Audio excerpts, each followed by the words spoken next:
Hi there. So in this short session, we're going to be using a soft Pilates overball if you've got one.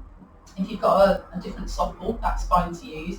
If you haven't got a ball available, you could use a small cushion or something. We just want something that we can use that will raise the foot or the heel slightly from the floor. So what we're aiming to do in this session is trying to find a little bit of space around the front of the hip. So our psoas, which is one of our main hip flexors, if we're sitting a lot, can get a little bit tight, it can feel a little bit shortened in that space, and that can impact the low back. It connects through into the lumbar area, so restriction in the hip can impact the low back and vice versa. So if we can try and find a little bit of space in and around that area, then hopefully it will help the hip to function a little bit more freely, but also perhaps ease off the low back tension as well. They're really small movements, and we want to make sure as we're doing them that we're keeping the pelvis really nice and stable. So we're going to come down to lying on our backs, and if you need a support behind the back of the head, just make sure you've got something there to support you. We're going to have one knee bent and the foot flat on the floor, and the other leg is going to be long, and we're going to rest our heel onto the top of our soft ball or cushion. So making sure the pelvis, the rib cage, the head are nice and heavy on the mat, and the heels of the hands are to the hip bones and the fingertips towards the pubic bone, so we can really make sure that we're keeping the pelvis nice and steady. So like I say, the heel is resting on the ball. We're going to flex our foot, reach our heel away from us, push the heel down into the ball just to activate through the back of the leg, and then think of reaching that heel away. As you can see, it's a really small movement. I'm not shifting the pelvis. I'm just trying to find a little bit of space there. I'm going to reach through the toes and then try and feel that I'm pulling the head of my thigh bone back into the hip socket. So we flex the foot, reach the heel away, push the heel down, push the heel away from us, trying to find that space, reach through the toes, pull the thigh bone back into the hip socket.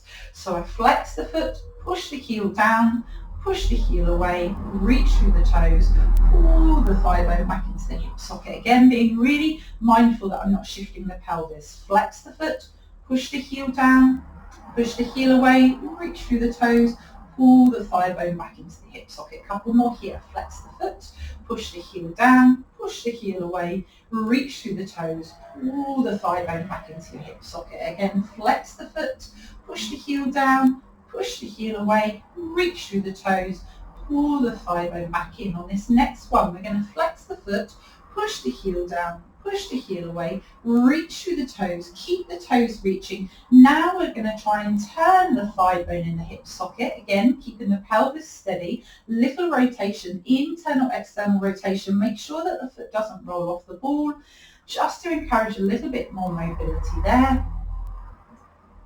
And then bring the leg back to parallel, pulling the head of the thigh bone back into the hip socket. We're going to bend that knee, bring that foot to the floor. We're going to do the same then on the other side. So lengthen the other leg away from you. Make sure the leg is in a nice alignment, in line with the rest of the body, and the heel rests on the ball. So again, hands to the pelvis to make sure the pelvis stays steady.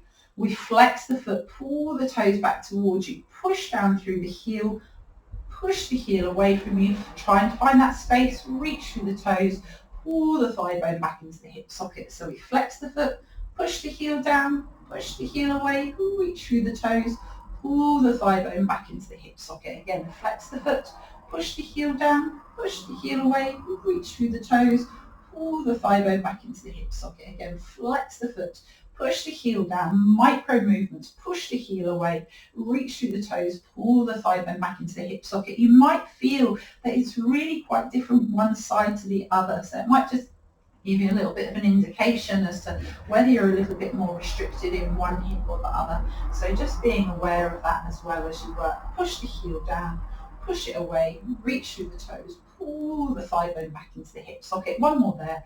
Flex the foot, push the heel down, push the heel away, reach through the toes, keep the toes reaching. Again, that little rotation, the thigh bone just turns in the hip socket, keeping the pelvis nice and steady.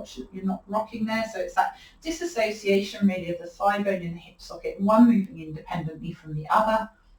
encouraging that internal external rotation. Again, that might feel quite different compared to the other side.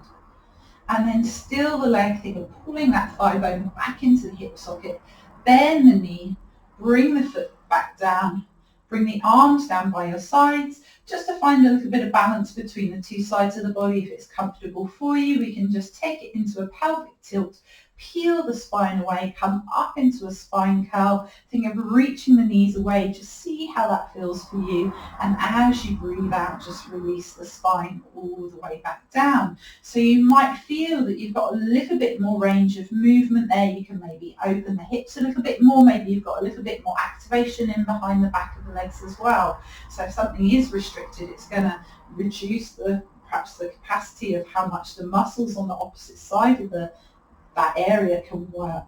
So just releasing, coming back down. We'll do one more there. Tilt the pelvis, peel the spine up, nice fluid movement if you can. Release down through the spine. Let the pelvis settle, and then just when you're ready to, coming onto your side and carefully coming up from there. And I hope you enjoyed that video and it will be of help to you.